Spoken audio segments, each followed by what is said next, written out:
युवक मोबाइल छीनकर भागा, ग्रामीणों ने पकड़कर पुलिस को सुपुर्द किया। रविवार दोपहर को मंडार में माटासन से पिता पुत्र बाजार में खरीदारी के लिए घूम रहे थे।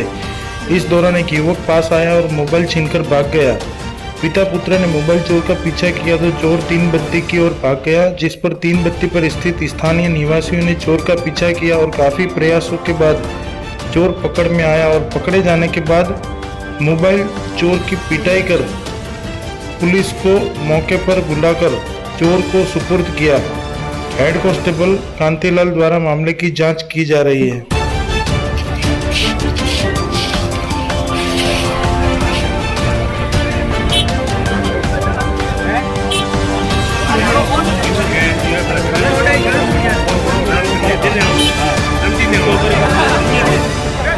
करो आप मोटर साइड में ले लो गाड़ी।